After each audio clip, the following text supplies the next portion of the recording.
Hello friends, welcome back to the tetrahedron chemistry classes.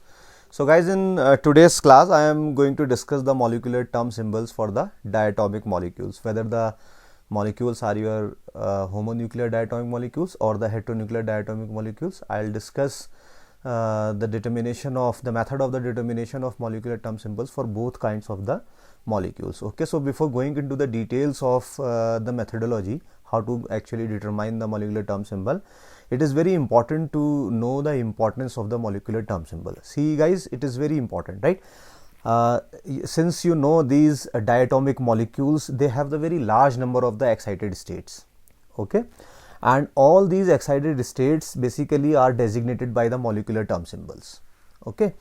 And these molecular term symbols for excited states is very important, or say you can say the very helpful in the interpretation of the electronic spectra.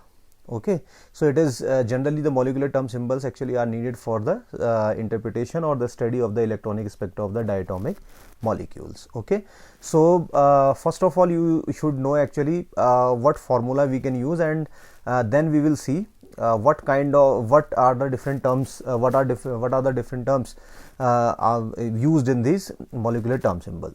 Okay, so see, if we are talking about the homonuclear diatomic molecules, so I am writing here homonuclear diatomic molecules. Okay, so they could be your hydrogen molecule, okay, your helium molecule, okay, and if you continue in that manner, okay, then you may also take the example of the lithium, okay, then your beryllium, Be2, okay, then your boron, right, then carbon, nitrogen, oxygen, fluorine, etc. Okay, and you may also take the example of the neon if you want to take. Okay, see, however, it is not possible that see, I'm not saying that this neon is stable, but you for the sake of the practice you may go for this neon also. So these are the homonuclear diatomic molecules, and the formula for the determination of the molecular term symbol actually is this one.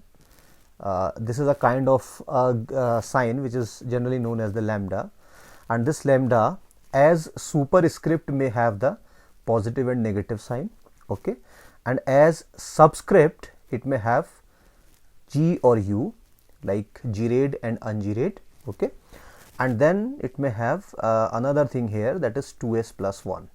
So this is the formula which we use for the determination of the molecular term symbols. Now what are the different terms in it? See guys, if you know what is delta, what is the meaning of this delta is actually, right? So delta basically is a kind of the quantum number, okay, and this quantum number is used for the resultant angular momentum. You know, angular momentum, see, individual electrons will have their angular momenta, and these angular momenta actually will couple to give the resultant angular momenta, and that resultant angular momenta is what basically ml, which is what the absolute value of the your ml. Okay, so this ml is basically is the resultant angular momentum. Okay, so I can write it here, resultant angular momentum, resultant angular momentum. It is very important. So how we can calculate these resultant angular momentum? Say if you want to know the, so this would be the exact value, right? And then you may take in that manner. Say you are having the one electron, so it may have its own angular momenta, okay, and if you have the second electron, then it may also have its own angular momenta, and you can consider total of I electrons in it, so if it is a multi-electron system. Okay, so these m1, m2 and mi, they are the individual angular momenta of the electrons, and basically they couple to give this resultant value. Okay, and to actually see to designate actually this resultant angular momenta, a particular quantum number is given, and that quantum number is basically is your lambda. This is something very important which you should know.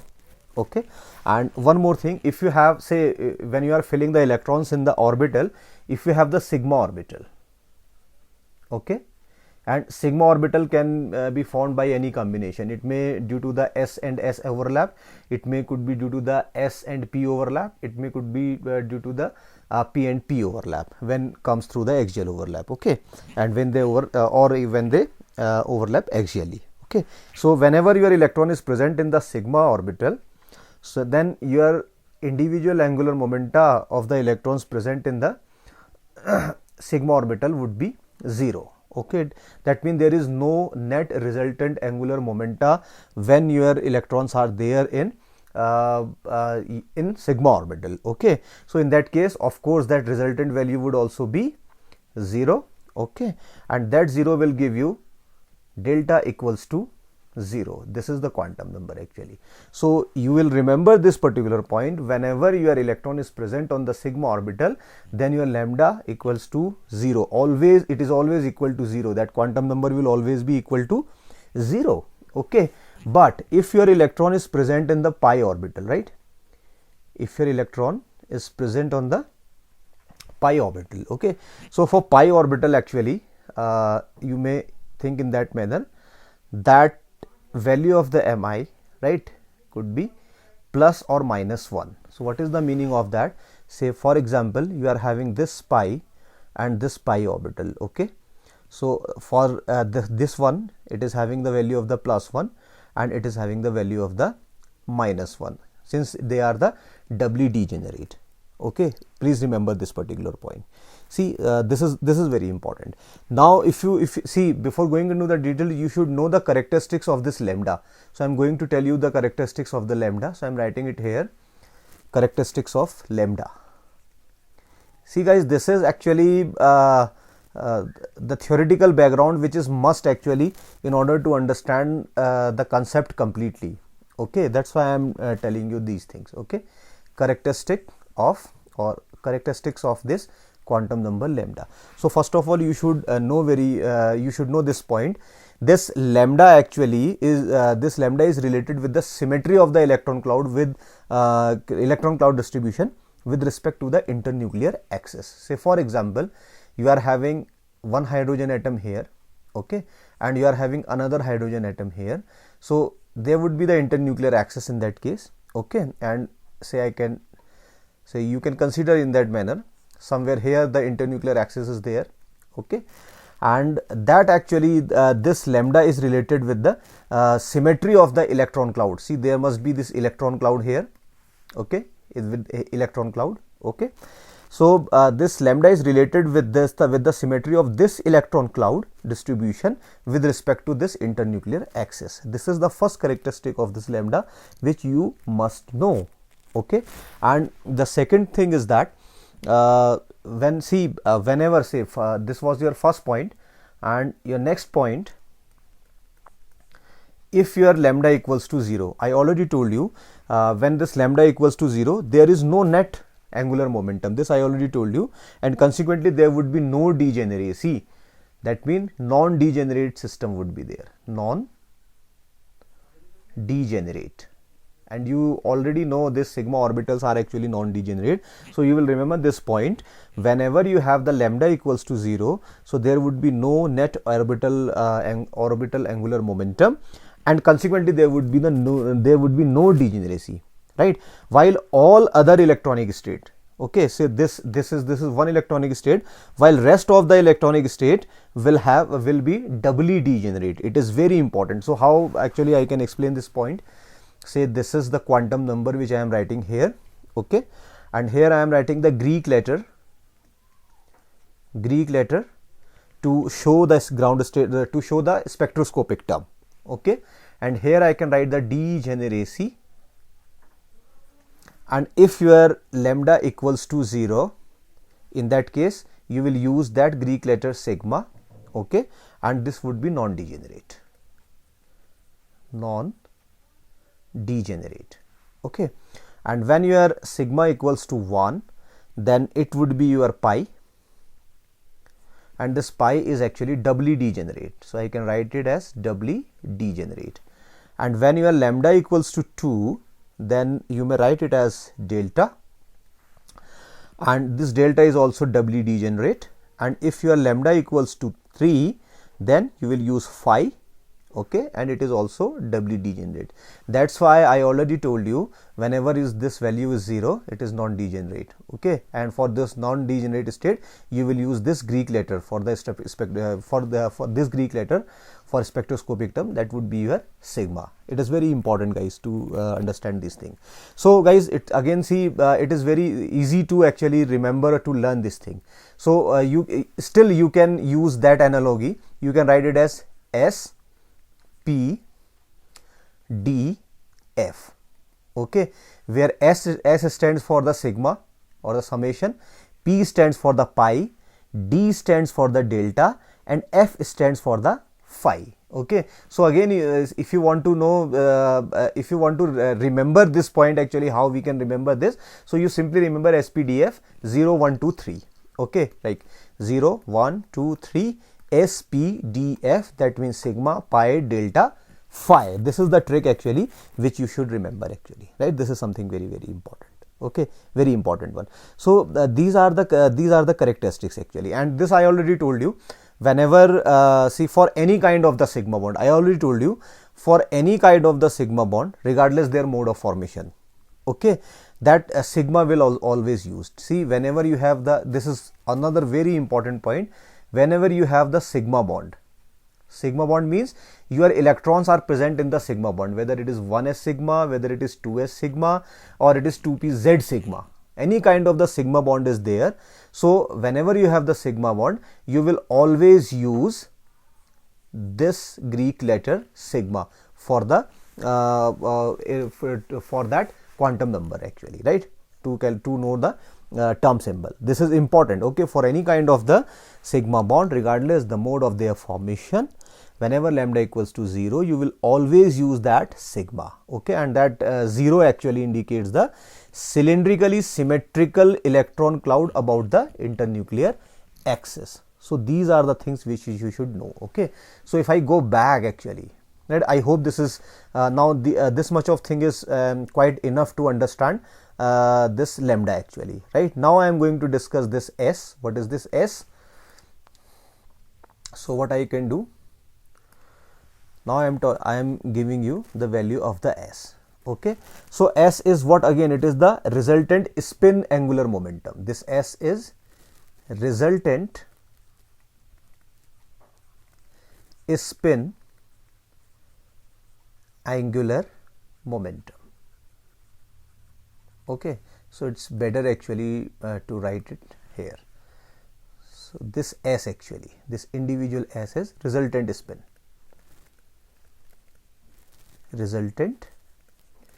spin momentum or angular momentum, okay. So this is how. So if you want to calculate this S actually, say for example, so what you will do for the calculation of this S orbital, see, if you have these spins, say this is the one spin, this is another spin, this is another spin, say you are having these three spins, so these would also couple like your orbital angular momentum, like your Mi or M1, M2, M3. So these spins actually will also couple, and they will also give you this resultant value, okay. But the important thing is that you should know actually, whenever you are determining your lambda or your S, you will always focus on the unpaired electrons, okay. So these lambda and S will always be determined for the unpaired electrons. This is important, right? And you know, this 2s plus 1 actually, it is the spin multiplicity.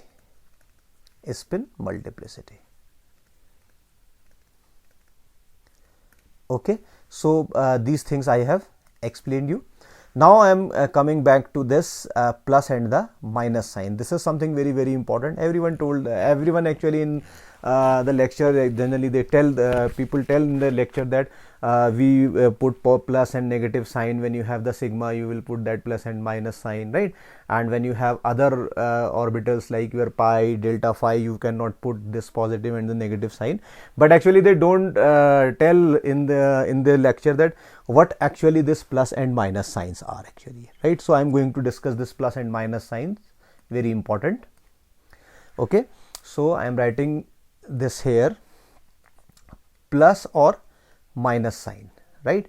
These actually signs are only for your sigma, okay, but not for your pi, delta and phi. This you should remember. Now what actually the plus and minus sign?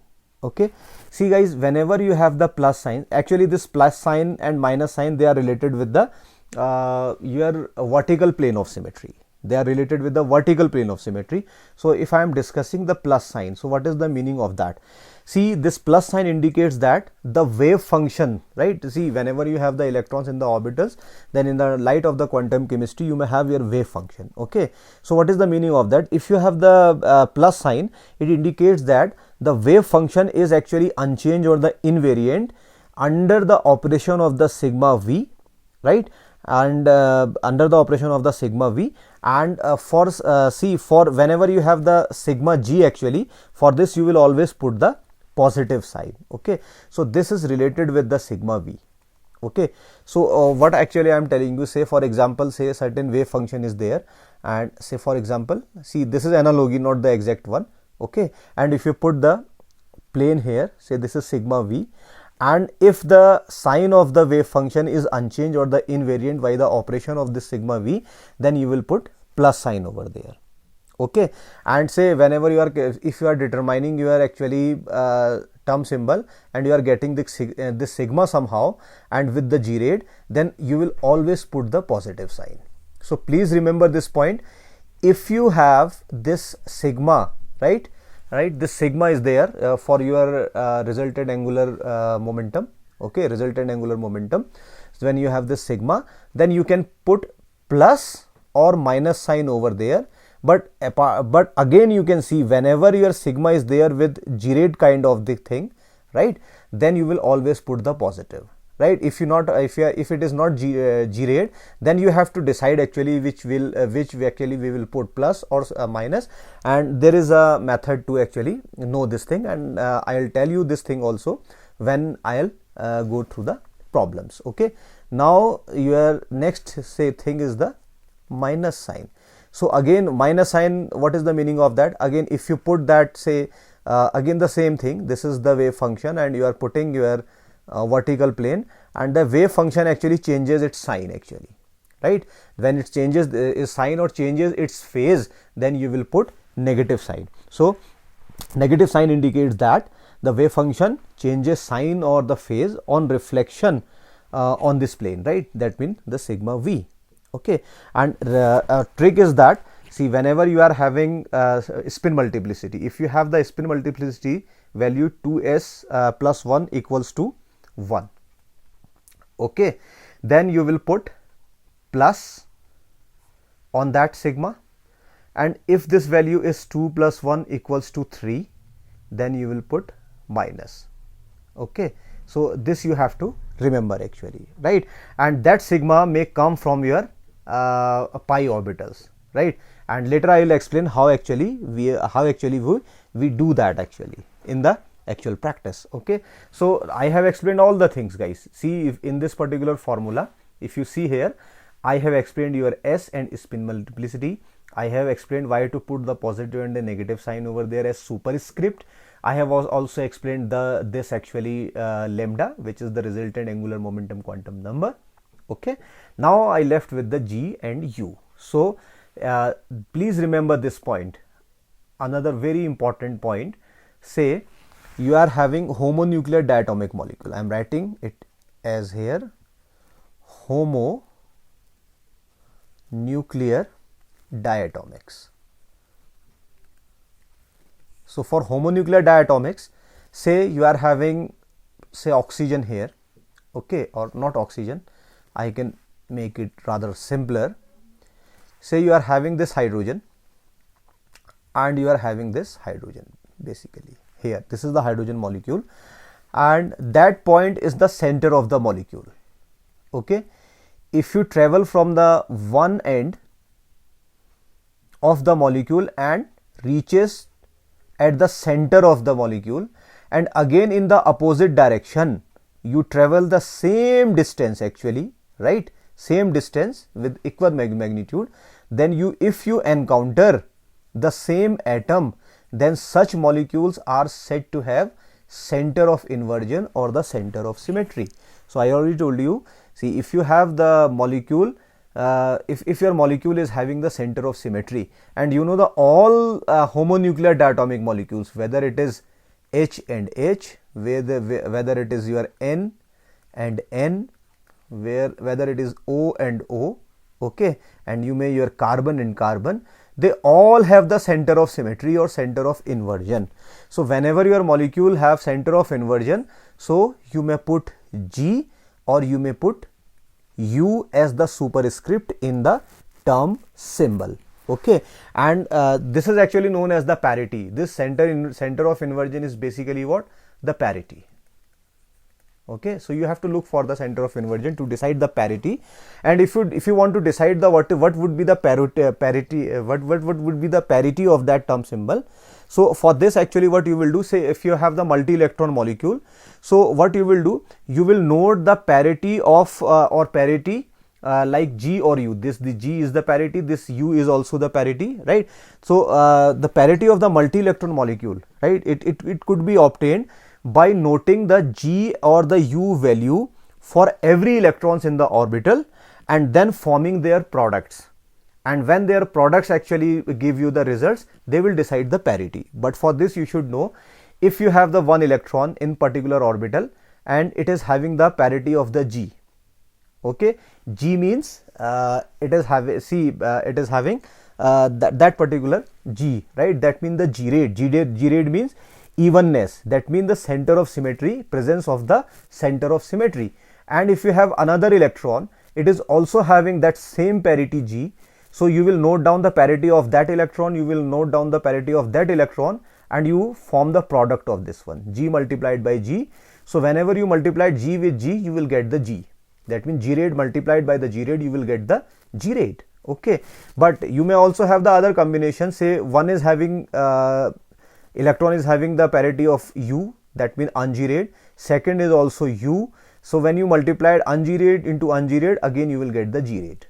So parity would remain the same, very important. But if first is having the G rate parity, second is having un-G rate one, so this will give you the un-G rate. And similarly, if first is the un-G rate and second one is the G rate, again you will get the U for this one, okay, that means the un-G rate. So this is see guys, it is quite simple actually, right? So see, later I will explain to how we can actually remember this G. So I am giving you the one way actually. Say for example, see right now I am not giving you, in the next slide I will explain all these things actually, okay.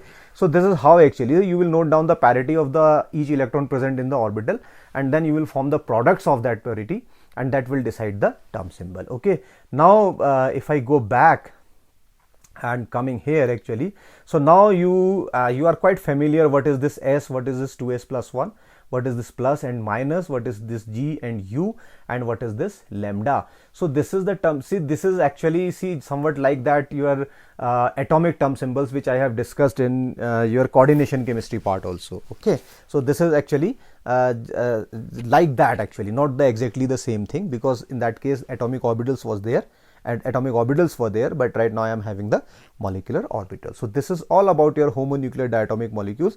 Now you can think in that manner also.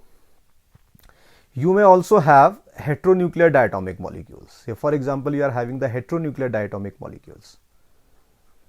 Heteronuclear diatomics or diatomic molecules. So they may include the various examples. Okay, you may have your lithium fluoride, you may have your hydrogen fluoride, you may have your cyanide, okay, you may have your nitrosyl, you may have your, rather you see the carbonyl you may have, okay, and apart from the carbonyl you may have the HCl molecule also. So various things are there. Now what would be the term symbol in that case? So all things will remain the same, like 2s plus 1, there is no problem in that, lambda is fine, plus and minus sign would also be there. But in the earlier case you have written G and U, but in the present case this G and U, G rate or un-G rate concept would not be there, because your heteronuclear diatomic molecules, they don't have the center of symmetry, right? I is absent. I means center of symmetry, and this center of symmetry is absent in the heteronuclear diatomic molecules. So there is no question of putting G on or U as superscript. So that's why it is omitted from here, and for heteronuclear diatomics you will use this term. Okay, now this is quite fine. Now I am going to explain what is G and what is U, that means the center of symmetry. See, if you are however, if you are the regular viewer of my channel, then there would be no problem in understanding the G rate and the G rate term, because I have discussed these terms in my coordination chemistry and a number of times actually, right? But if you are new here, then and you don't know about the parity, so for this actually I have to give you some idea. Okay, so what the idea is actually, so I am giving you in that manner. Say next. Okay, so this diagram, guys, you can focus here, right? So here you can see for this diagram, this is your s orbital, this is your s orbital, and they are doing constructive overlapping in the light of the molecular orbital theory. So they will form the sigma bond. So this is the symmetrical electron cloud, cylindrically symmetrical electron cloud between the two nuclei. This is the nuclei 1, this is the nuclei 2, and this is the positive overlap, right? Whenever you have this formation of this sigma bond, then this would be G rate. I can write, see, I have already written here sigma G, where G stands for the G rate. G rate means presence of the center of symmetry. So what is the meaning of the center of symmetry? If I start from this end, okay, and reaching to the center of the molecule, and then move in the opposite direction to this equal distance, if actually the phase is same. So here you see the phase is same, that means the center of symmetry is there. In that case, I is present. When center of symmetry is present, then your orbital would be G rate. So that's why sigma G is written over there. So you will remember this very important point. Okay, that means G. So what I can do simultaneously, I can write it here actually. I can write it as, right, atomic orbitals parity. So don't confuse here actually, because we are discussing the molecular orbital, but I have written the atomic orbital. See, this is the this is the sake of the understanding. So whenever you have the s atomic orbital, right, this is s atomic orbital. So this is, you can see, this is if you consider this one s atomic orbital, so all along this symmetrical electron cloud in the atomic orbital, if you move, say if you move from here to here, right, so phase is same. If you move from here to here, phase is same, that means I is present. So s orbital is always having the I, so that's why it is this s orbital is always the G rate. S atomic orbital is always the G rate. Okay, and I can write it here as here parity of your bonding molecular orbital. So bonding molecular orbitals parity, right? So whenever SS is combining, so this will also form the sigma bond, and that sigma bond would always be G rate. Okay, this is see how easy this one. Now if I go to here, actually here you can see this is destructive overlapping. Okay, that means the negative sign is there, and when they overlap actually, so there is a node present in it. Okay, so one node is present, that means it is un-G rate one, that means it is not having the center of symmetry. So why it is not having the center of symmetry, you can easily see here. If you move from here to here, positive sign is there, and if you reach to the center of the molecule somewhere here, and if you move in the equal direction again, you will find the negative sign, that means phase is changed here. So that's why if you focus here, I have written sigma U anti-bonding.